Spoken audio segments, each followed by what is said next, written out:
नमस्कार दोस्तों, स्वागत है आप सभी का हमारे इस चैनल द वास्तु शास्त्र वॉइस पर। दोस्तों, अगर आप भी अपनी लाइफ में कुछ नया सीखने की चाह रखते हैं तो इस चैनल को अभी सब्सक्राइब कर ले। दोस्तों, हम सबको पता ही है कि गणेश चतुर्थी काफी नजदीक आ गई है, तो ऐसे में पूरे भारत में खुशियों का माहौल बना हुआ है, क्योंकि हर किसी को इस पर्व का इंतजार रहता है। तो इस साल की गणेश चतुर्थी कब है, शुभ मुहूर्त क्या है, और काफी कुछ जानेंगे इस वीडियो में। तो शुरू करते हैं दोस्तों। गणेश चतुर्थी का पर्व हम धूमधाम से मनाते हैं और मनाया भी जाता है, क्योंकि गणपति बाप्पा को कहा गया है कि विघ्नों को हरने वाले, कष्टों को हरने वाले और सुख को लाने वाले श्री गणेश जी हैं, और इनका आगमन होने जा रहा है। इनका आगमन भक्तों के लिए अति उत्तम, अति शुभ होता है। ऐसी मान्यता है कि यदि घर में किसी प्रकार की समस्या है या फिर किसी मनोकामना की पूर्ति के लिए आप गणेश स्थापना करते हैं, पूजन करते हैं, तो निश्चित रूप से वो कामना गणेश जी पूर्ण करते हैं।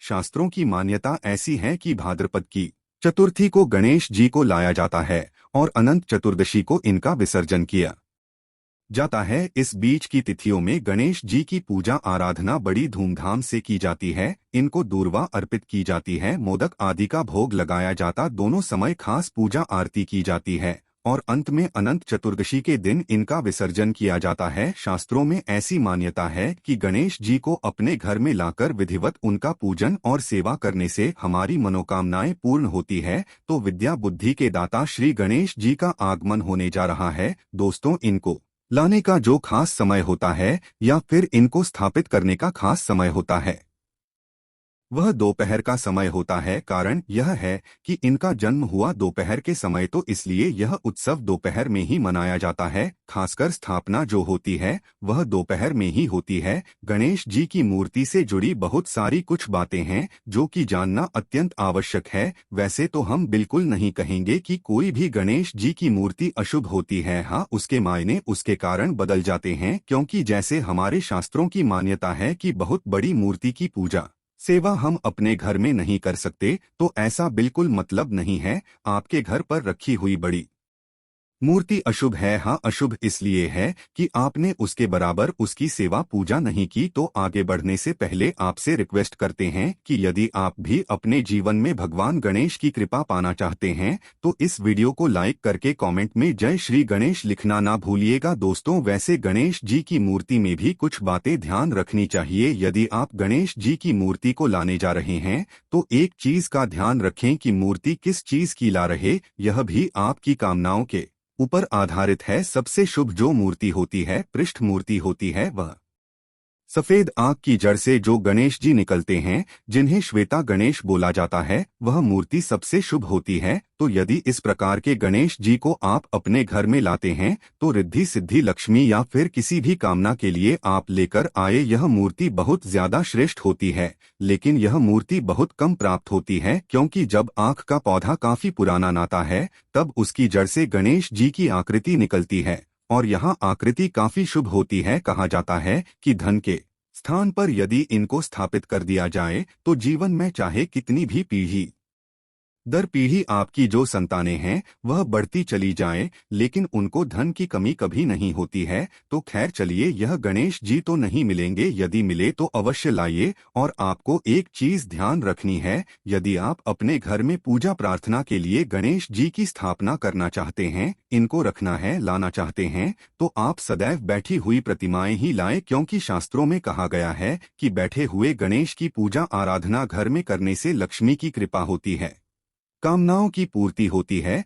तो यदि घर में आप गणेश जी को लाने की सोच रहे हैं या फिर लाने वाले हैं तो बैठी हुई प्रतिमा का ही चयन करें। अगली चीज है कि गणेश जी की प्रतिमा लाते समय घर के लिए लाएं या फिर के लिए लाएं, उसमें फर्क हो सकता है। आपको बताना चाहेंगे कि यदि आप अपने दुकान या फिर अपने प्रतिष्ठान में ला करके इनका पूजन आराधना करके विसर्जन करना चाहते हैं तो ऐसे में आप खड़े गणेश की प्रतिमा भी ला सकते हैं। कहा जाता है कि इससे व्यापार दिन दोगुनी रात चौगुनी पड़ता है। यदि कोई कला वर्ग के विद्यार्थी हैं, यानी कि नृत्य गायन इत्यादि के, तो वे खड़े गणेश जी की प्रतिमा लाकर पूजन विसर्जन कर सकते हैं। बस घर में जो आपको प्रतिमा लानी है वह बैठे हुए गणेश की प्रतिमा लानी है। यह ध्यान रखें, प्रतिमा लाते समय एक चीज का ध्यान आपको और रखना है। घर में प्रतिमा लाते समय आपको वाममुखी गणेश जी ही लाने हैं। वाममुखी का अर्थ हुआ बाई की तरफ मुड़ी हुई सूंड वाले गणेश की प्रतिमा, ये घर के लिए ज्यादा शुभ होती है।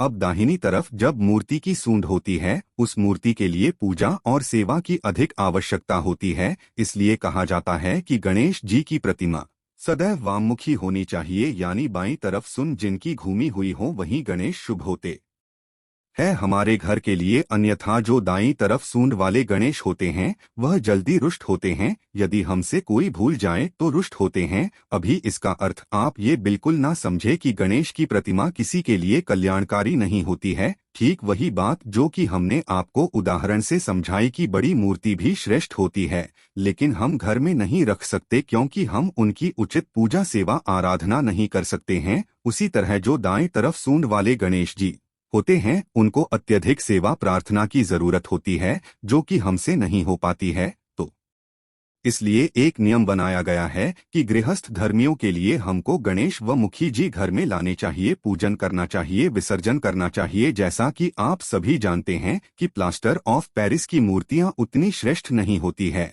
और यदि आप मिट्टी के गणेश जी लाते हैं, पूजन करते हैं, विसर्जन करते हैं तो ये ज्यादा श्रेष्ठ होता है। यदि आपको इस तरह की गणेश की प्रतिमा मिले तो अधिक श्रेष्ठ है। अब बात करते हैं रंग की। किस रंग के गणेश जी की प्रतिमा लाना आपको बहुत शुभ होगा? तो देखिए, केसरिया रंग के गणेश की प्रतिमा लाते हैं तो सर वह सुखदायक केसरिया रंग के गणेश होते हैं। दूसरी चीज, हरे रंग के गणेश की प्रतिमा भी रखी जाती है। अलग अलग कामनाओं के लिए अलग अलग तरह के गणेश की प्रतिमा रखी जाती है। यदि आप संतान प्राप्ति के लिए गणेश जी की प्रतिमा लाना चाहते हैं, उनका पूजन विसर्जन करना चाहते हैं, तो गणेश जी का जो बाल रूप है वैसे ही प्रतिमा ला करके पूजन कर अनंत चतुर्दशी के दिन इनकी विदाई करें, इनका जल में विसर्जन करें। इस बात का ध्यान रखें। और यदि आप घर में मूर्ति रखना चाहते हैं तो बहुत छोटी सी 3 छोटी मूर्ति घर में लाकर के घर के मंदिर में स्थापित कर सकते हैं, तो आप ऐसा ही करें। अब बात करेंगे स्थापना की। आपको एक चीज और बता दें कि कई लोगों के प्रश्न आते हैं कि गणेश जी की प्रतिमा 18 तारीख को हम ला सकते हैं या फिर 19 तारीख को लाएं, किस दिन लाना शुभ होगा? तो देखिए, गणेश जी को गणेश चतुर्थी के दिन लाना ही शुभ होगा, जो कि 19 तारीख को है। 18 तारीख को हरतालिका 30 जैसे समाप्त होगी। 19 तारीख को गणेश जी को ला सकते हैं। गणेश स्थापना का जो सबसे शुभ मुहूर्त है वह 11 बजे से प्रारंभ होकर दोपहर 1:28 तक है। इस बीच आप गणेश जी की प्रतिमा लाकर उनकी स्थापना कर सकते हैं। गणेश जी की स्थापना की बड़ी साधारण सी विधि है। सबसे पहले तो आप मंदिर के बाहर बैठ जाएं। मंदिर में तो बहुत सारी मूर्तियां होती है, लेकिन आपको मंदिर के जो देवता हैं उनसे अलग रख करके यदि आपने चौकी लगाई तो यह ज्यादा श्रेष्ठ माना जाता है, क्योंकि आपने अलग कोई बड़ा अनुष्ठान किया है। इसलिए आपको अलग से लाल रंग का कपड़ा इसी चौकी पर बिछा करके उस पर आपने जो नई मूर्ति प्रतिमा लाई है या फिर आपके घर में जो पड़ी हुई प्रतिमा है, आप उनको भी बहुत अच्छी तरह से साफ करके, यदि धातु की प्रतिमा है तो स्नान वगैरह कराएं, और यदि फोटो है तो भी आप उसकी स्थापना कर सकते हैं। घर में पड़ी हुई मूर्ति की भी आप स्थापना पूजा कर सकते हैं, और नई मूर्ति लाते हैं तो भी आप उनकी पूजा स्थापना अवश्य करें। और कलश जरूर रखना है। कलश आप सभी जानते हैं, कलश में ही हम देवताओं का आवाहन करते हैं। तो कलश रखने की विधि इस प्रकार है कि नीचे चावल का अष्टदल कमल बना लें, या फिर यदि आपके घर में बहुत चूहे हैं तो चावल खाना बनाकर आप थोड़ा सा रोली और हल्दी मिलाकर के बना लें, और बना ले स्वास्तिक बना ले, उसके ऊपर कलश रखें। कलश में एक सिक्का डाल दें, हल्दी डाल दें, सुपारी डाल दें, और थोड़ी सी दूर्वा, क्योंकि यह पूजा हम गणपति की करने वाले हैं। दूर्वा जहां होती है वहां शुभता जाती है। उसके पश्चात आपको क्या करना है? कलश रखने के पश्चात गणपति की पूजा में यदि मूर्ति धातु की है, आप उनको स्नान कराएं, पंचामृत से स्नान कराएं, और उनको चंदन इत्यादि और धूप दी दिखाना, जो साधारण विधि होती है उस प्रकार आपको पूजा आराधना करनी है। अब बारी आती है गणेश जी को वस्त्र अर्पित करने की। मूर्ति आप लाए हैं, बड़ी मूर्ति है, तो आप उनके लिए कोई का बड़ा सा कपड़ा, जैसे कि लाल रंग का, पीले रंग का कपड़ा लेकर आए, या फिर रेडीमेड वस्त्र भी मिलते हैं, तो जैसी आपकी क्षमता है। वैसे गणेश जी को वस्त्र लाए कुछ नहीं कर सकते हैं, तो मौली धागा जिसको हमारे शास्त्रों में वस्त्र का स्वरूप मानकर देवताओं को अर्पित किया जाता है, वो बाहर भी अर्पित कर सकते हैं। और अंत में गणेश जी को मोक्ष सिद्धि के लिए पान अवश्य अर्पित करें, क्योंकि गणेश जी को यह खास प्रिय होता है, तो आप उनको पान अवश्य अर्पित करें। पान में आप एक पान का 2 इलायची रख करके और जब गणेश जी का पूजन हो जाए उनको भोग लगाएं। भोग में आपको पता है गणेश जी को लड्डू, मोदक इत्यादि बहुत पसंद है। आप घर में खास प्रिय व्यंजन बनाकर के भी इनको भोग लगा सकते हैं। पूरे दिन यदि आप घर में व्यंजन बनाकर भोग लगाते हैं तो वह बहुत शुभ होगा। पूरे दिन का अर्थ यह बिल्कुल नहीं है। जितनी दिन गणेश जी की स्थापना होती है आपको उतने दिन के लिए ही गणेश जी को लाना है। 1 दिन के लिए भी सकते हैं, 3 दिन के लिए, 3.25 दिन के लिए, 5 दिन के लिए, 5.25 दिन के लिए भी गणेश जी को ला सकते हैं। और 1 दिन के लिए भी आप गणेश जी की पूजा कर विसर्जन कर सकते हैं। इनकी यदि छोटी मूर्ति है तो आप घर में भी इन्हें रख सकते हैं। तो बस 1 दिन के लिए भी आप यह कर सकते हैं। जितनी भी आपकी इच्छा हो और पूर्ण विधि विधान से करना चाहते हैं तो अनंत चतुर्दशी के दिन गणेश जी का विसर्जन होगा। तो आपको एक बार फिर से बता दें कि गणेश जी ना जो स्थापना का समय है 11 बजे से प्रारंभ होकर दोपहर 1:28 तक है। इस समय में आप कभी भी गणेश जी की स्थापना करें, इससे पूर्व ना करें, क्योंकि गणेश चतुर्थी की जो स्थापना पूजा होती है वह दोपहर में होती है। क्योंकि गणेश जी का जन्म दोपहर में हुआ था, इसलिए यह पूजा दोपहर में ही होती है। तो इस प्रकार से गणेश जी की पूजा कर लेनी है और उन्हें दूर्वा की माला अर्पित करें। यदि कोई खास कामना है तो दूर्वा की माला अवश्य अर्पित करें। जैसे कि थोड़े थोड़े दूर की गांठें लें और इनको एक मौली में क्या फिर सफेद धागे में बांध लें और बांधकर गणेश जी को अर्पित करें। कहा जाता है कि किसी भी कामना के लिए यदि गणेश जी को 10 दिनों तक दूर्वा की मालाएं अर्पित की जाती है तो गणेश विसर्जन से पूर्व आपकी कामनाएं पूर्ण हो जाती है। बच्चे का मन यदि पढ़ाई में नहीं लगता तो रोज गणेश जी को भोग स्वरूप हरी इलायची चढ़ाएं और हरी इलायची चढ़ाकर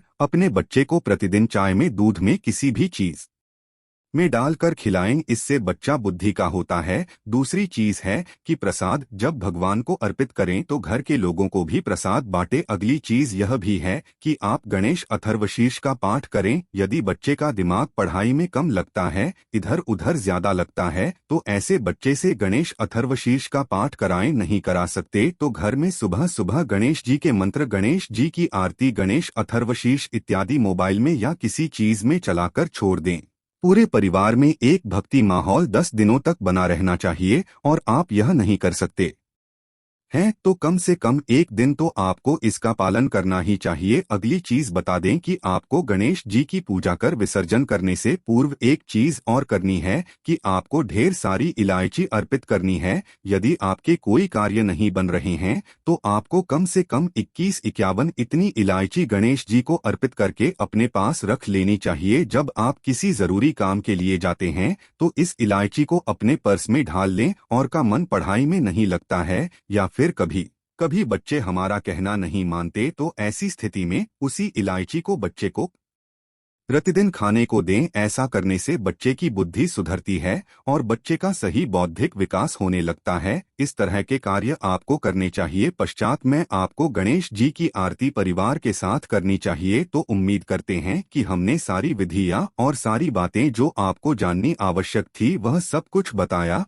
और एक बार फिर आपको बता देते हैं, चतुर्थी का पर्व इस वर्ष 19 तारीख को मनाया जाएगा, 19 सितंबर को। और एक महत्वपूर्ण चीज आपको बता दें कि गणेश चतुर्थी को चांद बिल्कुल भी नहीं देखा जाता। इस बात का ध्यान रखें। चांद क्यों नहीं देखा जाता है? चांद इसलिए नहीं देखा जाता है क्योंकि मान्यता है कि आज के दिन सभी देवी देवता गणेश जी को बहुत सारे भोग प्रसाद व्यंजन खिलाते हैं। इससे गणेश जी का पेट काफी फूल गया और गणेश जी को चलने में परेशानी हो रही थी। और यह देखकर कि गणेश जी का उपहास उड़ाए जाने पर माता पार्वती अत्यंत क्रोधित हो गईं और उन्होंने चंद्रमा को श्राप दिया कि आज के दिन तुम्हारा दर्शन करने पर मानव पर कलंक लगेगा। और तो जानते ही हैं, इस कलंक से श्री कृष्ण भी नहीं बचे थे। इसलिए इस दिन चंद्र दर्शन से बचें चांद के दर्शन से, बिल्कुल बचें। किसी भी स्थिति में इस दिन चांद के दर्शन हो जाए तो निश्चित रूप से कलंक लगता है। जब श्री कृष्ण भी इस कलंक से नहीं बचे तो हम तो मानव हैं।